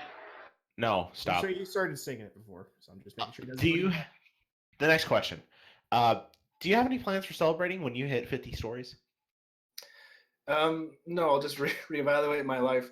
No, sadly, I probably already passed 50 stories because I probably deleted a good 10 to 12 stories over the years. And I really wouldn't want to put pressure on a 50th story being like, this is the best one ever, and it totally sucks, which it might. So, no, I'll just keep writing and see what happens.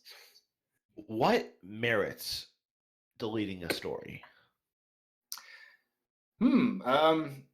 If you've come back to look at it and you realize you don't like what you were doing at the time, and sadly, since I'm very, very, very self-conscious with anything I release, if it just flat out doesn't do very well, I will sometimes delete it, even if I, at the end of the day, did enjoy the story. I have very thin skin. I see. All right. The next question from Tony Montana. Is there a story on this site that you love, but has either been canceled or the authors just disappeared? There was one I was reading. I'm not sure if it probably is still going, but maybe it just got, the updates were so slow that I kind of stopped paying attention. It was My Little Villains, I think it was called.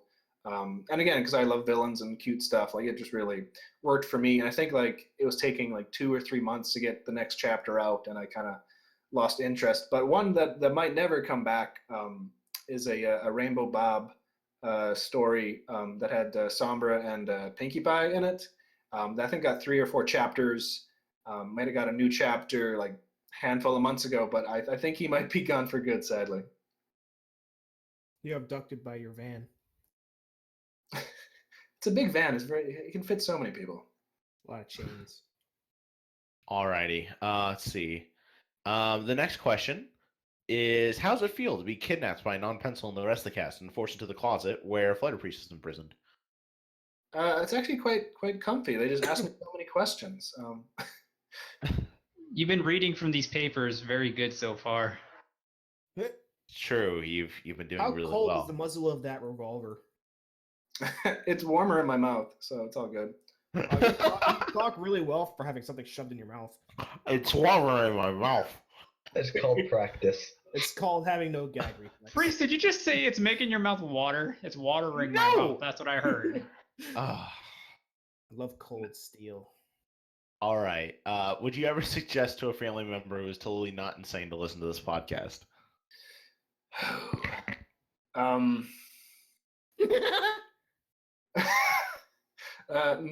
No, I will probably give my sister, who is the only one in my family who knows I'm a brony, I will give her the Cliff Notes version, and say that I was awesome, and we all bow down to you.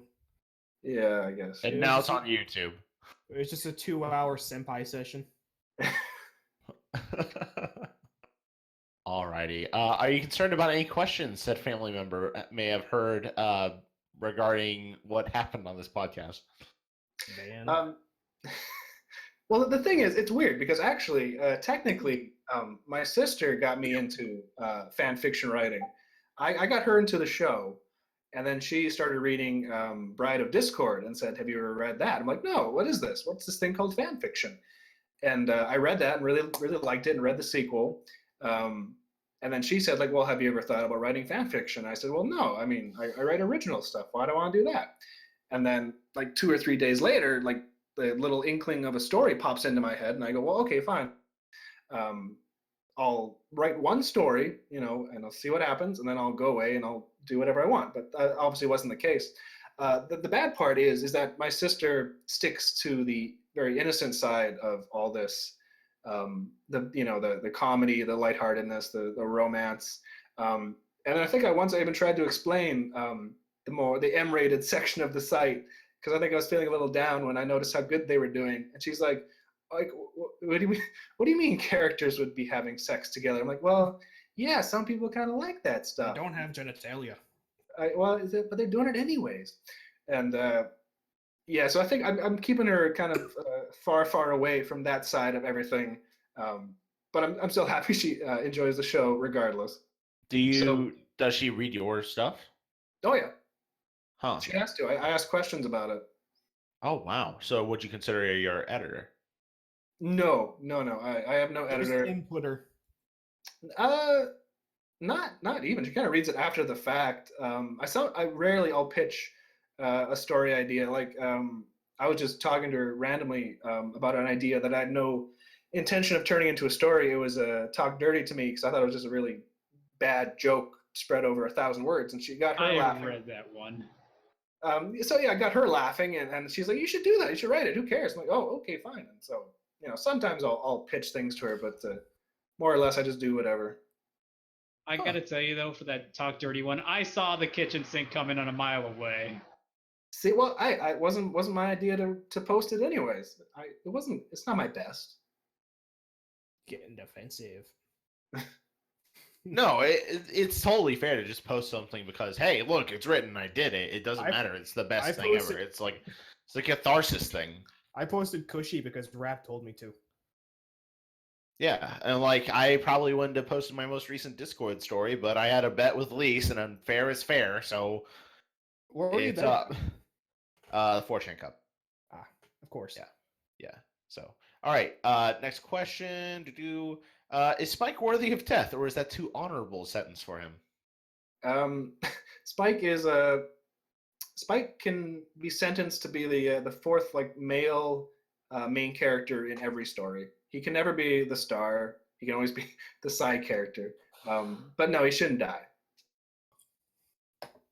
Oh my goodness, there are so We're many gonna run him questions as a that we have stone. left.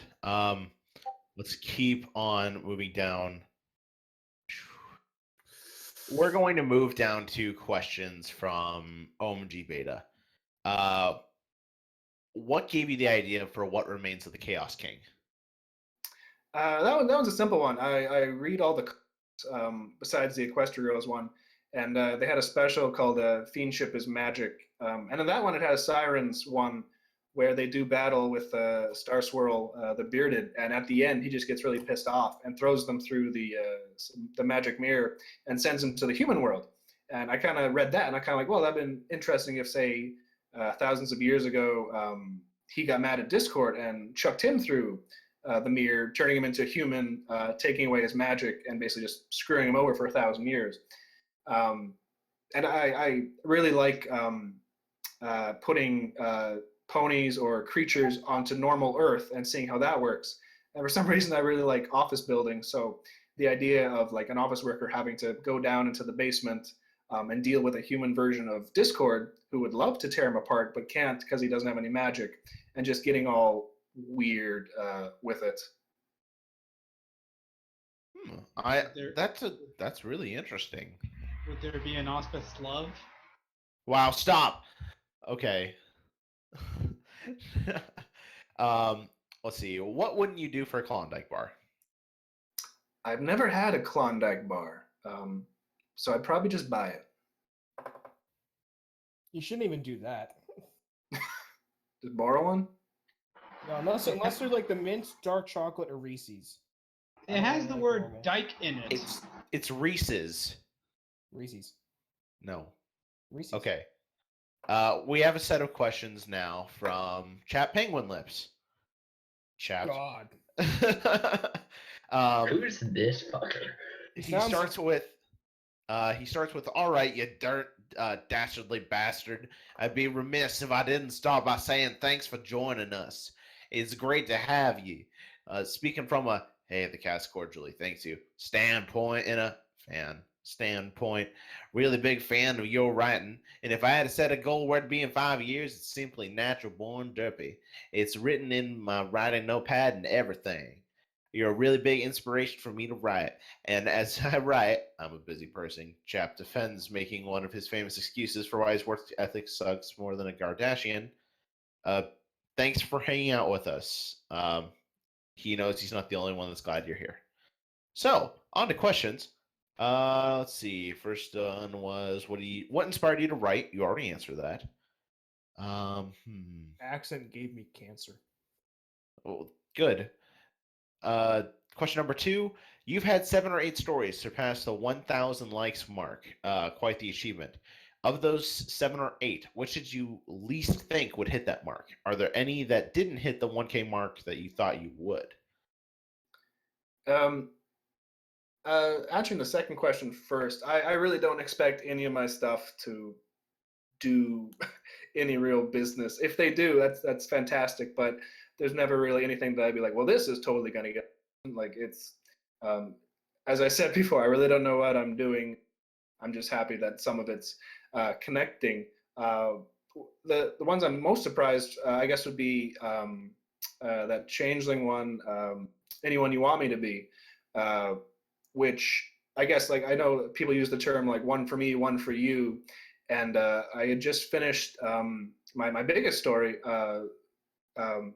Princess Celestia's newest arch enemy, which was just pure, cute, funny stuff. And that one, surprisingly, they did real gangbusters. And I'm like, okay, great, that's good. I'm happy that worked. And then I kind of like, well, I want to write a story for myself. And it was kind of that sad, weird, introspective changeling story. I'm like, well, this will just be for, the people that like my more serious material. And then I remember posting it, and the next morning it was at the top of the box. And I just was like blown away that, something that's more connected to me was doing so well and was being so related to. And the fact that it's over 1,000 likes right now blows my mind. That's probably like why I'm so proud of it. Well, good. It's definitely something to be proud of. I think that's a really fair analysis. Do you have any closing thoughts on that before we move to the next question?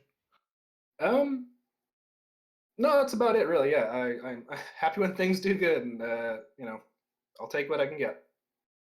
Alrighty. What do you think of shipping in general? What's your favorite, least favorite shipping? I'm trying to scoot through these because we only got 10 more minutes. Okay, favorite ship would be Discord Celestia. Least favorite ship is a new one. It would be anybody teamed up with Ember. What? Is Is this a personal jab at me? No. Well, a little. Everything is. Well, a little. You're Oh, just jealous that's that great. my Ember story got to the feature box. Oh, it's time to stop it. You're Enigma. saying Get that up- to the wrong person. Dude. Okay. Here's the thing. Go Here's the ahead, thing. please. Like when that Ember episode came out, every single goddamn story on the site was Ember related. And in the box, I think was like 6 or 7 stories dedicated to Ember. And like 4 of them were all Klopp stories. So having not even seen that episode, I'm like, wow, like if you write an Ember story, it goes in the box. There's no stopping it. And just out of that, I have watched the episode and I really liked it. And I really liked the Ember. I really liked Ember in it and everything about it. But just the fact that like the moment that she was introduced and you write something about her and it goes right in the box, I guess just kind of rubbed me the wrong way. And I just, due to that, I kind of dislike her character a bit. I can not actually completely groundbreaking. understand with that. I genuinely like Ember as a character, but I hate how she's been portrayed by the fandom. Yeah, actually, when all the stories were coming, I wrote a sarcastic story where Ember goes to her talent agent because she's so hot right now, and I think she gets put in the new Fast and the Furious movie because they want to capitalize on it. I saw that story. Wow, I gotta read this. Post it in the Steve Thinks I can read it later. Alrighty. Let's see. What do you feel is your biggest weakness as a writer? What are you trying to do to improve? I really have a lot of self-doubt. I don't know when a story is good or not. I kind of have to leave it up to people to tell me.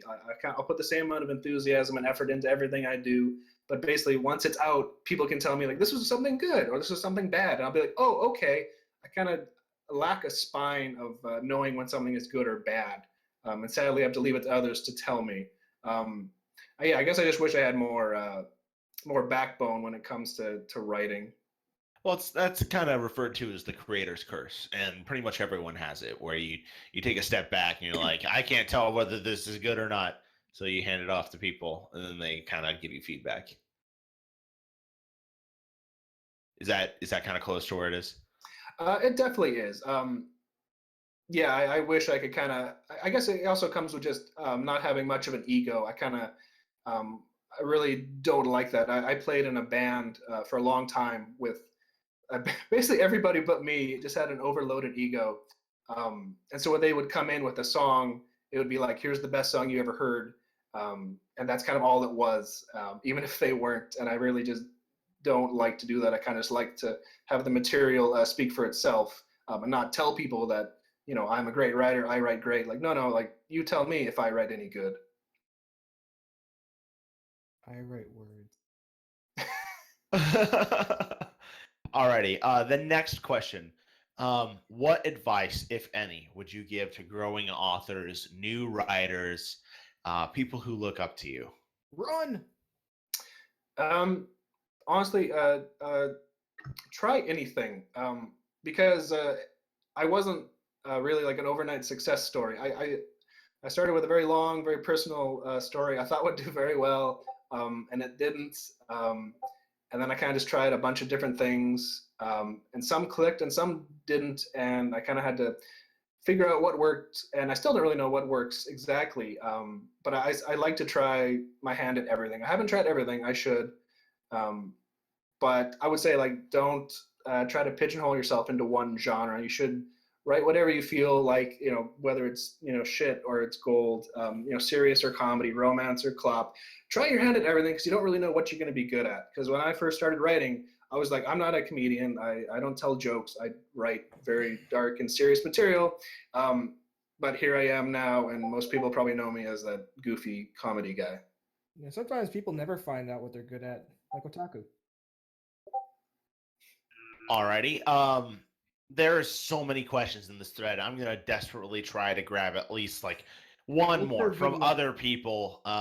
So I'm gonna move down to Mr. E. And to summarize his first question, he really likes your darker stories. How dark do you plan to go with stories in the future? Do you have anything really sinister planned?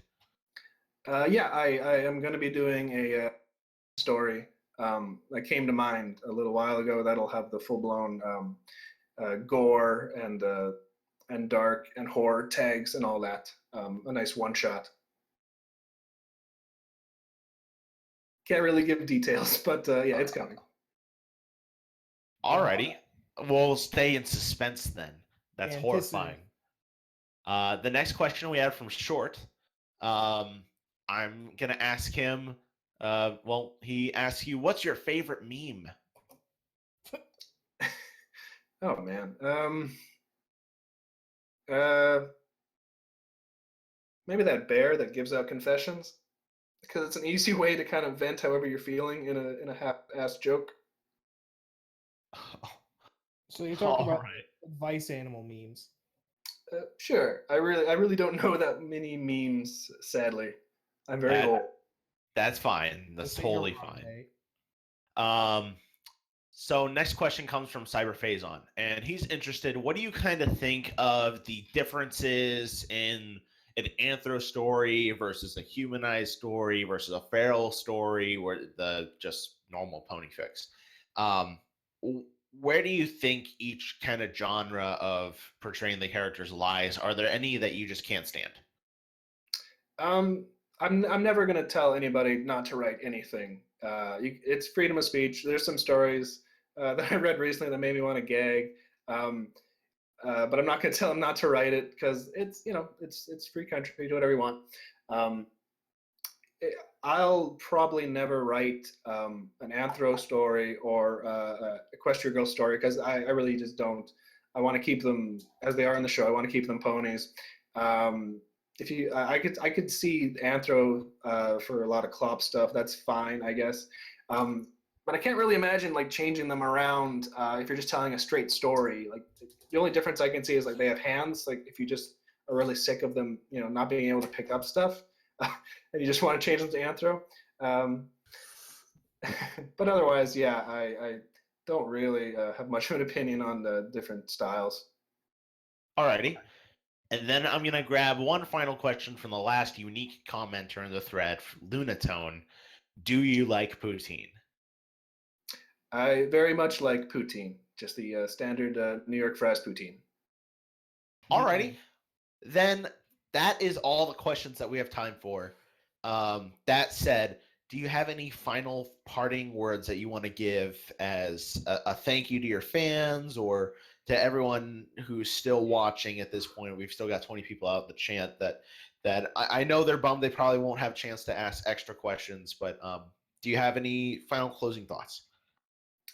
I'm just overwhelmed with the support, even from the very beginning with the small stories. Some people have looked at a story that had maybe 15 likes and have stuck with me until then, or until now. And it honestly means the world that people actually care about what you're writing, what you're doing, how you're feeling. The people that have sent me private messages and have honestly just cared about not just stories, when you're going to update this shit, but just have cared about you as a person. And that's why I have come to enjoy this community so much. I'm really not as active as I should be. I kind of just like to watch as things unfold. But I do love just what the show has done and how it's able to kind of unite people in a very creative way. And yeah, thanks for having me. I really don't think I should be here, but I'm here anyways. So. Hey, the important thing to us is that you had fun, and by all means, you're more than welcome to come back another time. We loved having you. The chat loved having you. Everyone had a great time, and this is the first time we got so many questions from people who follow you, who want to know more about you, that we could not finish all of the questions. So I do want to extend an apology to the chat. It's partially because we all love to get off topic, but thank you for coming on and hanging out with us, Natural Born Derpy. This was the Good HIE podcast. By all means, if you want to tune in and see other great authors that we've interviewed, go check out our YouTube channel. We have people like Rob Cakrin, that guy that wrote My Little Dashie. We have Seventh Heaven. We have me. We have Anon Pencil. We have Enigmatic Otaku. We have tons of people over there. Then this is our time to sign off. This has been Chat Penguin Lips. Later, Gators. Enigmatic Otaku. Who's So dead? Visual Man just Milk. Bye. Ravage. Who says go play Overwatch. And, of course, our guest, Natural Born Derpy. See y'all later. My name's Flutter Priest. Have a great weekend, everybody.